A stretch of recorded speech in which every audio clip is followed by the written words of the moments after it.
Battery চালিত autorickshaw বন্ধ নিয়ে অনেক দিন ধরেই বিভিন্ন মহলে কথা উঠছিল। অনেক সময় এই রিকশা অবৈধ বিদ্যুৎ ব্যবহার করে চার্জ দেয়া নিয়ে সংবাদ প্রচার হয় বিভিন্ন গণমাধ্যমে। তবে শেষ পর্যন্ত সরকারের উচ্চ পর্যায় থেকে বন্ধের নির্দেশ আসে বুধবার। ঢাকার ২ সিটি কর্পোরেশন এলাকায় ব্যাটারি চালিত রিকশা চলাচল বন্ধের নির্দেশ দেন সড়ক পরিবহন ও সেতুমন্ত্রী ওবায়দুল কাদের, যেখানে বলা হয় ২২ মহাসড়কে নিষিদ্ধ করা হয়েছে এই ব্যাটারি চালিত রিকশা। ২ সিটিতে এই রিকশা বন্ধে শুধু নিষেধাজ্ঞা নয়, বন্ধেরও ব্যবস্থা নিতে হবে। তবে রাজধানীর বিভিন্ন এলাকায় এখনও দেদারসে চলাচল করছে ব্যাটারি চালিত অটোরিকশা। নগদে ৫০০ টাকা বা তার বেশি পেমেন্টে পেতে পারেন ঢাকায় জমিসহ ২০ কোটি টাকার পুরস্কার। এদিকে পাশাপাশি হেলমেট ছাড়া জ্বালানি বিক্রি বন্ধের নির্দেশ দেওয়া হলেও তার প্রতিফলনও দেখা যাচ্ছে না। যে হাজার হাজার মানুষ যে অটোরিকশাগুলো চালায়, ঠিক আছে, তাহলে তারা কি করে খাবে? রিকশা চলা ঠিক না, কিন্তু কত হলো যে আমাদের সরকার এটা আবার এগুলির ইনপোর্ট করে আইনা করতেছে। ইনপোর্ট বন্ধ করে দেখ, এগুলো বন্ধ হয়ে যাবে। আর যদি ইম্পোর্ট বন্ধ করতে না পারে তাহলে তাদেরকে একটা লাইসেন্সের ব্যবস্থা করে দেখ। এটা তো গভর্নমেন্টের একটা রাজস্বের ব্যবস্থা হবে। দর্শক, এ বিষয়ে জানাতে রাজধানীর ধানমন্ডি এলাকা থেকে সরাসরি যোগ দিচ্ছেন সহকর্মী সাকিবুর রহমান। সাকিব, ব্যাটারি চালিত রিকশা বন্ধে কি উদ্যোগ দেখছেন, আর এ নিয়ে সাধারণ যাত্রীরা কি বলছেন? আর এছাড়াও জানাবেন যে নো হেলমেট নো ফুয়েল নীতি কার্যকর হয়েছে কিনা। নগদে ৫০০ টাকা বা তার বেশি পেমেন্টে পেতে পারেন ঢাকায় জমিসহ ২০ কোটি টাকার পুরস্কার। মালিহা, আসলে ব্যাটারি চালিত অটোরিকশা বন্ধের নির্দেশ কিন্তু এর আগেও কয়েকবার দেয়া হয়েছিল। আমরা দেখেছি যখন এই বন্ধের নির্দেশগুলো দেয়া হয় তখন কিন্তু আইনশৃঙ্খলা বাহিনী তৎপর হয়ে যায় এই ব্যাটারি চালিত অটোরিকশাগুলো বন্ধ করার জন্য।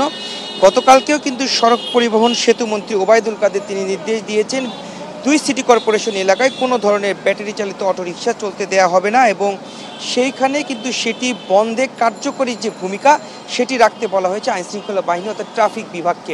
কিন্তু আমরা দেখেছি যে সকাল থেকে যেমন প্রতিদিন যেমন ব্যাটারি চালিত অটোরিকশা চলাচল করে ঠিক তেমনিভাবেই কিন্তু চলাচল করছে রাজধানীর একটি ব্যস্ততম এলাকা ধানমন্ডি।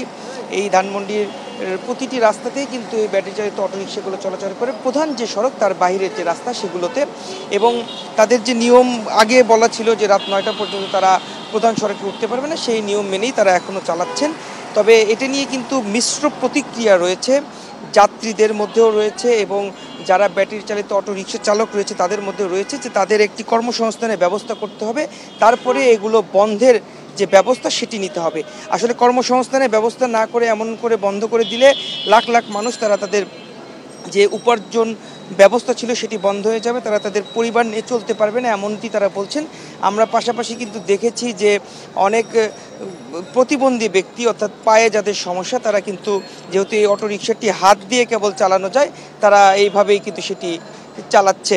এবং যে আরেকটি বিষয় এসেছে নো হেলমেট নো ফুয়েল, এটি আসলে কিন্তু রাজধানীতে বেশিরভাগ আমরা যারা মোটরসাইকেল চালক রয়েছে তাদেরকে দেখি যে বেশিরভাগই কিন্তু মোটরসাইকেল চালকরা হেলমেট ব্যবহার করে। সড়ক পরিবহন মন্ত্রী কিন্তু গতকালকেও বলেছেন রাজধানীর বাইরে বিশেষ করে এই হেলমেটের ব্যবহারটি একেবারেই কম হয়, এবং যার ফলে কিন্তু সড়ক দুর্ঘটনা এবং মৃত্যু ঝুঁকি বেড়ে যায়, যার ফলে কিন্তু উদ্যোগ নেওয়া হয়েছে যে হেলমেট না পরে গেলে তাদেরকে কোনো ধরনের যে তেল সেটি দেয়া হবে না, এবং সেটিতে কার্যকরী ভূমিকা কিছুদিন আগে থাকলেও এখন কিন্তু আমরা পাম্পগুলোতে এ ধরনের কোনো লিফলেট দেখি না, কোনো ব্যানার দেখি না যে হেলমেট না থাকলে তিনি তেল নিতে পারবেন না। যেহেতু গতকাল ঘোষণা দেওয়া হয়েছে সেই ঘোষণার পরবর্তীতে কিন্তু আজ থেকে হয়তো বা আবারও সেই কার্যক্রমগুলো শুরু হবে। আমরা পরবর্তী সংবাদে দর্শকদেরকে সেখান থেকে সেই কার্যক্রমগুলো দেখানোর চেষ্টা করব আসলেই হেলমেট ছাড়া কোনো ব্যক্তি গেলে তাদেরকে তেল দেয়া হচ্ছে কিনা বা তারা কোনো ধরনের সেখানে